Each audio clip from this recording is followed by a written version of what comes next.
I figured a nice way to get into more detail of how I've been painting my miniatures is to actually paint them from start to finish, showing you the techniques that I've briefly gone through in the other videos. And I thought I'd paint the big one because I've been stoked to sort of paint it. It's the general, I guess, the Lord Arcanum on big bird without wings and horns and tail and stuff. Anyway, it'll be fun because it's just, you know, it'll be more than just painting just one of the small miniatures, so I thought it'd be good. And, you know, just to say again, I'm no expert. This is, I counted, and this would be my 22nd miniature ever painted in the last maybe 22 years, I don't know, or 25 or 30, I don't know, 30. So it's supposed to be inspirational. It's sort of supposed to be like, if I can, you know, I can paint this, then you can paint it or even do a better job at it. So I hope you enjoy it, and, you know, let's get into it. All right, here we are. Here's the miniature, Mr. Big, or Mrs. I don't know if this is Mrs. Like I've seen in this army, it's great. There's both men and women, and they've made the men more sort of broad-shouldered and the women a bit sort of thinner, and the armor has more chest. But they've also given the poor sort of female soldiers high heels. I mean, who wants to go into war with sort of high heels? Maybe you do. I don't know. I've never been to war. But anyway, all right. So, I mean, this miniature is obviously assembled. I fixed the base. I haven't really got great light for showing you the base. Trying it. But, you know, you'll see it better once I start painting the base. Then it's been coated with the rattle can spray. First the black, covered it in black, and then white. I've got videos on all these basings and everything, the spray can, you can check that out. But now I've got a base coated miniature with a nice sort of depth to it, and as long as my colors that I use aren't too thick, sorry, then this sort of depth that is already here will translate nicely. And, you know, I'm so stoked at painting this. Now that I've figured out what colors I'm going to put where, I've sort of figured it out, because this one's a bit different. I mean, these parts here are so big, so I was a bit of sort of, should they be blue, should they be gray? But, you know, now it's time to figure out what parts to start painting. A great way is to start with a paint that you know, where it doesn't matter if you sort of just do it messy. And I think these skirts, like if I get some red on here, doesn't matter. If I get some red on there, doesn't really matter. So I'm going to start with everything that's supposed to be this skirt. You know, why these things under the arms? Sorry, I'm not supposed to say these things, but what if you go to war and you're wielding your sword and you got these flappy things under your arms? Now, I've realized some details here. This is just to be, see here? I missed some filling up a gap here, and I found another one on the bird, the big bird. See this one? My bad. So I've got everything set up here. We're actually we're in my kitchen. I've been doing everything, all of these videos in my kitchen.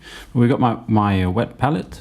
I made a video how to make one and how to use one. Check that one out, or check any other video about wet palettes. I've got all my colors, and I got my miniatures, and I've got all my brushes. I've got my water. This is handy.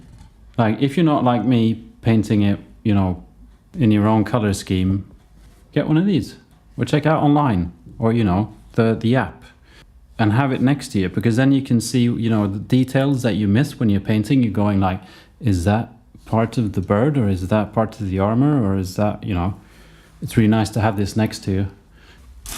And I said I was going to start with the red. This is the Vallejo dark red, and I've also got the Vallejo old rose. I'm going to be using these two. And then I've been using this retarder medium. So this retarder basically makes things not dry as fast, so that someone like me who isn't really sure what he's doing can go color around a bit longer without it sort of drying, which is really handy. It sort of feels like more like an oil paint, if you've ever painted with sort of Humbrol paints. Okay, so now I have my dark red and my old rose, and let's start over here. I covered up some of this red. Okay, so we have a layer of this beautiful red. Now I just grab some of this pink.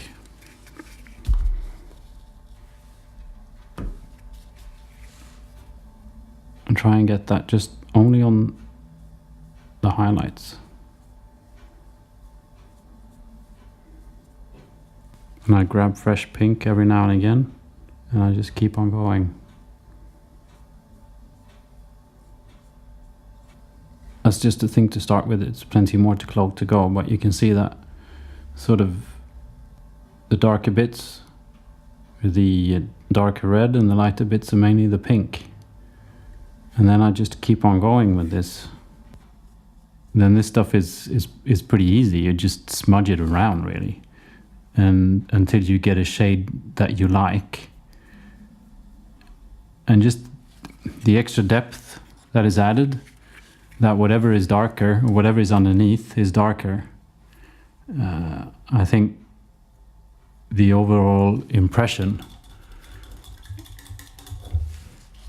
is a lot cooler than just painting it one color. Now obviously this is going to take longer, of course. If you just paint this, if you just pick one red and just paint all the red, we'd be done by now. So you don't have to do this. I mean, this is all about me showing you how I do it. All right, so I've finished the first layer of red. I'm saying the first because there might be more. Again, another sloppy step is to paint all the areas that I wanted or want to be golden. I'm going to give them some orange as a thin base coat. I've been using this amaranth red, even though it's actually orange. I'm going to dilute this quite a lot. I'm going to add some water here to my wet palette and mix some of the orange with that. So it's just really watered down, because I don't want to fill up the details with too much paint. So everything that's going to be gold is now going to get a little bit of an orange tint. Whatever color you have underneath really affects the color on top, especially with what I've noticed anyway with metals. Like this orange here is going to give my gold a really sort of golden, more warm golden tone, whereas if I would have made it blue, then it would have been really cold golden tone. But it also affects all colors. So I mean that's why I really like the, if you don't have time to experiment, that's a great reason to use the Games Workshop Paint app, because I mean they usually, if you're looking for a specific color, they show you all the steps, like what you should be using as a base color, what you should be using as the different layers. And this step here is not to be taken too lightly. First of all, I think the first things I filmed was a bit dark. Just saying that, I'm trying to fix the camera. It's difficult when you start painting things and you realize that anyway. This orange is nice not only because of the effect it'll have in the end, but now I can actually kind of get an idea of what it'll look like when it's golden. My next step is some blue. I've been using this dark Prussian blue, and then it's actually a turquoise, and then a pastel blue. Once again, with these, I will use the retarder. I start with the turquoise. Let's start back here. And oh, that's way too much color. Way too much paint. So I do a small section like this, and then where I want the dark bits, take some of the darker blue, like underneath here, underneath where his leg would give a shade, and underneath where the saddle over here would naturally be a bit more shaded. And then on the ridge, I'll call it a ridge, but I mean this stuff is sticking out. I'll add some of that lighter blue. Now when I get down here, I mean this part down here obviously is going to be in shade, I guess. So to me that looks kind of cool. Obviously the light I've got on this exaggerate things. Okay, so I was kind of wondering what was up with my camera. Why was everything getting darker and darker? And then I realized it wasn't the camera, it was the lights. It was the batteries in the lights. So I went to the store around the corner and bought a ton of batteries, and therefore everything is really, really bright. Anyway, so whoever's been watching this long, you know, welcome back, and you know, this is what I've actually been doing. If you've been trying to figure out what I've been doing in the dark, this is where I'm getting. Now, a couple of things. I don't know if you can see it I painted the blue. I painted the knee thing here, and these things, and they were yellow or orange before I painted them, and that's actually shining through. But just goes to show how much, you know, whatever's underneath really does sort of shine through, which is great to know, because why is that great to know? Anyway, next up is I'm going to paint the bird, I think. And I really like, not really like, but you know, the bird in this bird, the proper actual bird, the way it's supposed to. I know it's a griffin, but I thought griffins were birds and lions. Why has it got hooves? Maybe I don't know my griffins. And why has it got horns? Anyway, I like it. It's sort of blue, grayish, mainly grayish, going towards a white, tan kind of a color. And I like it. I'm going to do something similar, I think. My main worry is I have to paint eyes. I've never painted eyes. I think I should paint the eyes first. I'm going to try anyway. I might as well try and paint the eyes before I paint the rest. So I'm going to paint eyes. So I never painted Griffin's eyes before. I checked my phone. I found mainly Peter Griffin when Googling Griffin eyes. But I also found this picture. It's got ears. Has it got ears? They're kind of, I mean, I know everything looks really blue because I'm filming my camera, my phone, and phones are a lot bluer than you think. That's why you can't sleep after looking at your phone for too long. So, you know, there's Peter Griffin.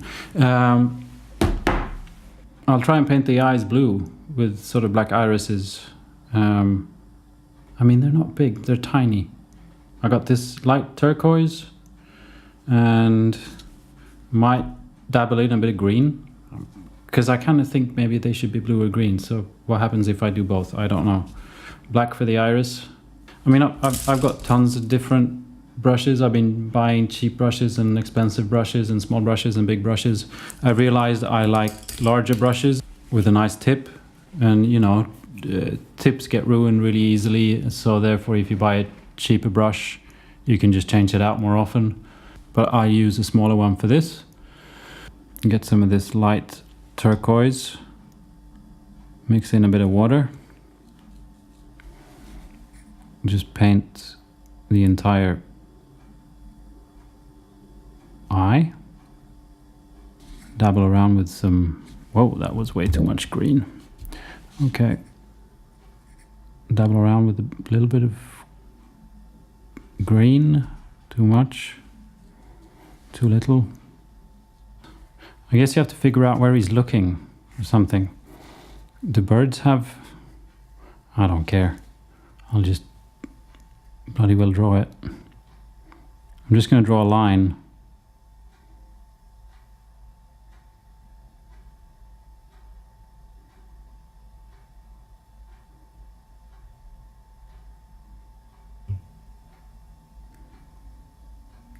I just want to get a really nice tip.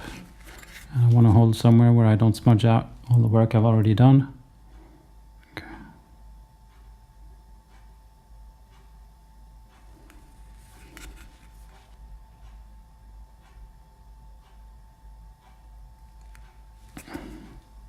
Okay, one turned out great. One was a mess. See, that's the downside of painting, is you go, oh, I could do it a little bit better. And then you ruin it. But that's just the way it is. Luckily, there's paint. And you can always try and paint over whatever you screwed up. So that was the smallest part of the bird.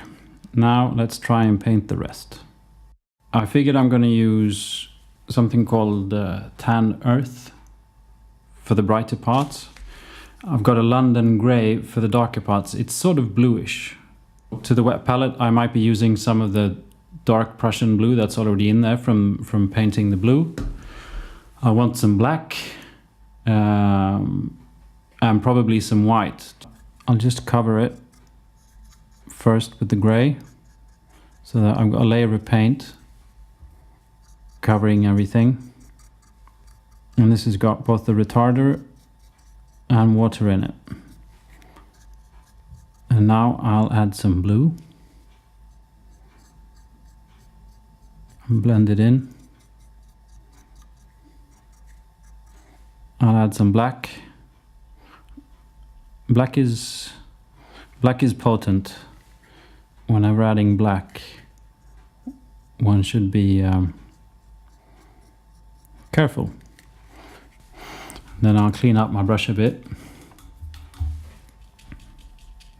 And I'll go for this tan earth. It's one of the things I realize every time is when doing this, when these paints dry, it all just sort of blends together, and you realize you haven't done enough contrast between the colors you want to mix. But while painting, it's kind of scary because it looks like you're really just messing it up. All right, I'm just going to keep on going with this, but you see what I'm heading at. I'm working my way through these legs here. I've done them in the tail. So it's looking pretty nice. So I'm going to work my way up the head. The only thing I need to worry about are my green-blue eyes up there. The only thing with this blend technique is, I guess you have to do it while everything's wet. And once it dries, you end up sort of dry brushing instead of blending colors, which is not much fun. So working in sections like this is what I found is the easiest. And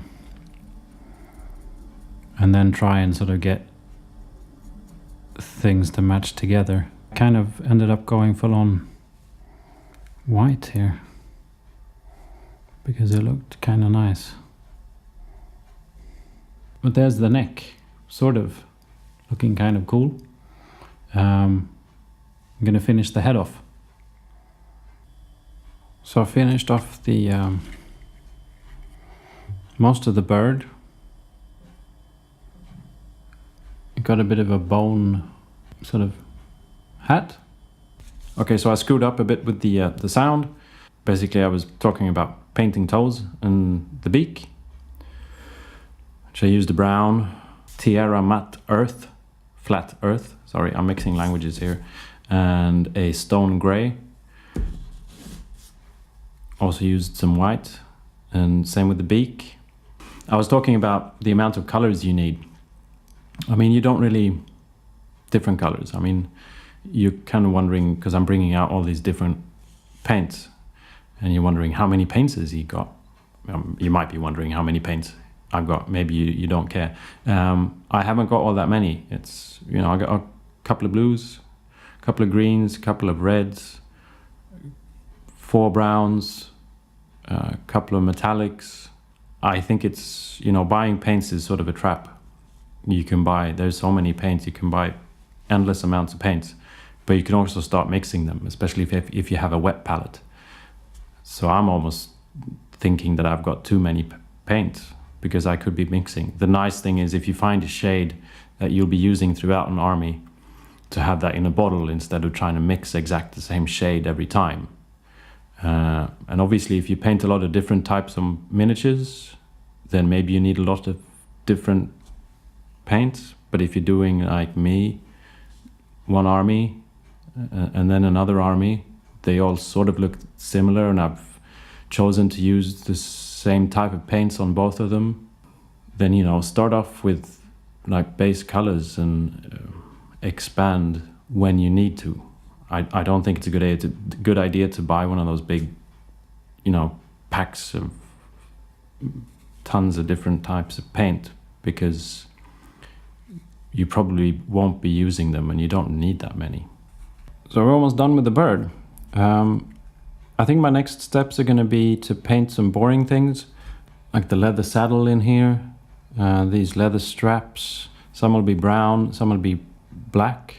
It'll be difficult for me to film it while painting, because I'll probably be holding the model sort of like this. But I've also realized that at first I thought this armor that the horse has got, horse, bird, Griffin, you know what I mean, was supposed to be red underneath. That'd be a nice contrast, but it's going to be too much red. I think I'll do them blue as well. Maybe a lighter shade of blue. Now that I'm into detailed painting, that it was really difficult holding the miniature, so I put it on a plastic cup with some blue tack. I think it's time for gold. Now I don't want to put, I mean, my wet palette is filling up, and I don't want to put gold in there. Like all gold paints, metallic paints, if you get it with the rest, then they'll look metallic. It's important to change the water once you've done with the metallic paint. Clean your brush. Got this, it's kind of ancient, shining gold. And I made myself a mini wet palette just for the metallics. I try and have quite a bit of water in my brush, or, you know, mixed in with a bit of water, just so that this orange underneath shines through. As you can see, the first layer of gold that I did, I realized I'm still gonna have to do it twice.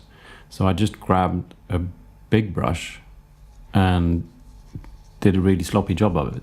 Like when you're painting, it's nice to figure out what shortcuts you can use.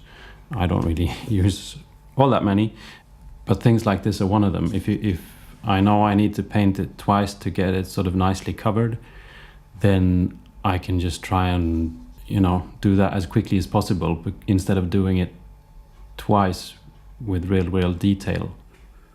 Okay, so that was probably the most tedious step so far. Paint that gold. I did realize that I forgot some bits up here. It's like the harness or whatever. Now that I've been using the metal paints, I made sure to get a fresh water. I'm going to use a brush that I haven't been using on my metals, just to make sure that I don't get any, because I'll be any metal colors into the non-metal colors. So I've got a separate palette for the metal colors. I've got separate water for the metal colors. I've got a separate brush for the metal colors. I've got some last bits and pieces, details to paint before going down to paint the base, I guess. Some more metals. I'm going to make this thing up here copper. And I I think I'll make the stirrups silver. There's these small bottles. I guess he's got his coffee with him when he's going out for a picnic. You'll have to excuse the additional noise. Apparently my neighbor is fixing something with a drill. While I was doing the bits and pieces, I realized there's two things I've forgotten. And one is when I was using the gunmetal, this sort of... Okay. Thanks for that, Mr. Neighbor or Mrs. Neighbor. See on the scabbard there, that's the gunmetal. It's really dark.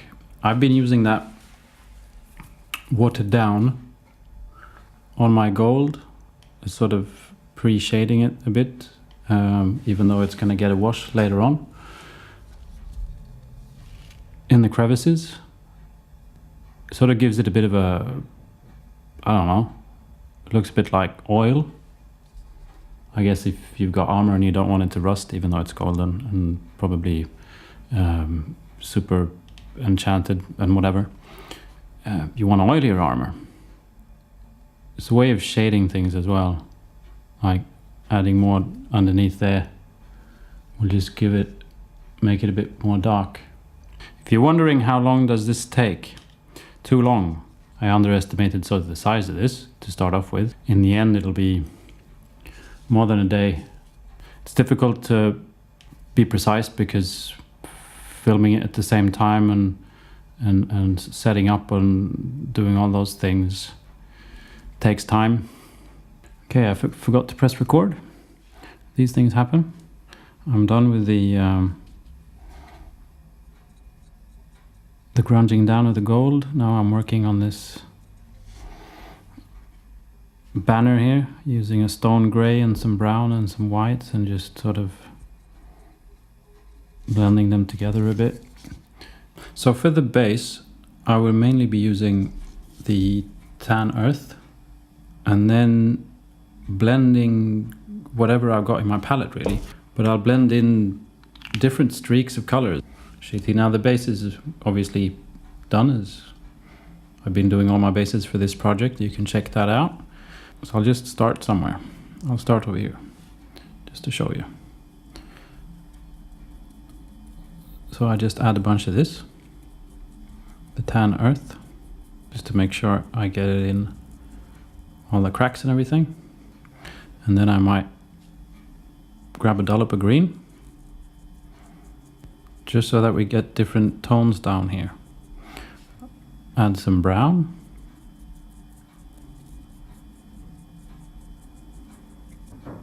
Just add some red. When it's washed, it's gonna get a lot darker. There's a big old blood stain going there. Now I'm closing in on underneath here, so that's where I'll add black. Because I mean this area will be in shade because he's hovering over there on top of everything. And then I try and blend all this together so that it sort of becomes a seamless gradient. Lighter up front, darker underneath, different sort of, there's some green in there, there's some red in there, earth colors. All the stones, I'll just make them simple grey. I think my color is called stone, it's called dark sea grey. Now the good thing, I mean this type of base, the way I made it, is it's sort of ruins and dirt everywhere. So I don't really have to be all that precise. Now we're pretty much finished with all the painting. First stages of painting. Next up is doing washes and then highlights. I'm gonna leave this for a while just so that everything dries properly before I add washes. Thank you for watching. Throughout the video, if there's anything, if you see me do anything and you're wondering why you're doing that, or you shouldn't be doing that, anything, please just leave a comment.